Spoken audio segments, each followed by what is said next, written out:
ನನ್ನ ಹೆಸರು ವೈಷ್ಣವಿ ಅಂತ. ನಾನಿಲ್ಲೇ ಧಾರವಾಡದಕ್ಕೆ. ಆಮೇಲೆ ನಾನು SBI PO ಆಗ್ಬೇಕಂತ ನಂಗೆ ಡ್ರೀಮ್ ಜಾಬ್ ಇದೆ ನಂದು ಆ್ಯಕ್ಚುಲಿ. ಸೊ ಇಲ್ಲಿ ವರೆಂಡ ರೈಸ್ ಸ್ಥಾನ ಇಟ್ಕೊಂಡು ನಂಗೆ ಎಲ್ಲ ಫೆಸಿಲಿಟೀಸ್ ತುಂಬ ಲೈಕ್ ಆಗ್ಯಾವ.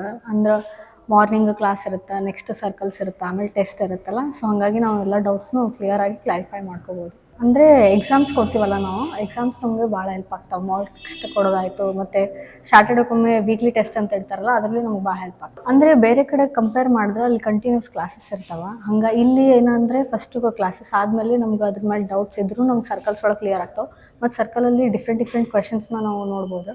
ಹಾಗಾಗಿ ಸೊ ಕಂಪೇರಿಟಿವ್ಲಿ ಬೇರೆ ಕೋಚಿಂಗ್ ಕ್ಲಾಸು ಮತ್ತು ಇಲ್ಲಿ ನೋಡಿದ್ರೆ ಸ್ವಲ್ಪ ಟೈಮ್ ಸಿಗುತ್ತೆ, ನಮಗೆ ಗೊತ್ತಾಗ್ತದೆ ನಾವು ಎಷ್ಟು ಕಲಿಯಾತೀವಿ ಅಂತ ಹೇಳಿ. ಕೆಲವೊಬ್ರು ಫಾಸ್ಟಾಗಿ ಮಾಡಿದ್ರು, ಕೆಲವೊಬ್ರು ಸ್ಲೋ ಮಾಡಿದ್ರು ಅಂತ ಹೇಳಿ ಅವ್ರೇನು ಮುಂದೆ ಹೋಗಂಗಿಲ್ಲ. ಬಟ್ ಯಾರಿಗೆ ಅರ್ಥ ಆಗಲಿಲ್ಲ ಅಂದರೂ ಅವ್ರು ತಿಳಿಸಿ ಹೇಳ್ತಾರೆ. ಹಾಗಾಗಿ ಎಲ್ಲರಿಗೂ ಕ್ಲಾರಿಫೈ ಮಾಡೋದು ಮಾತ್ರ ಫಿಕ್ಸ್, ಎಲ್ಲರೂ ಮಾಡ್ತಾರೆ. ಓಕೆ.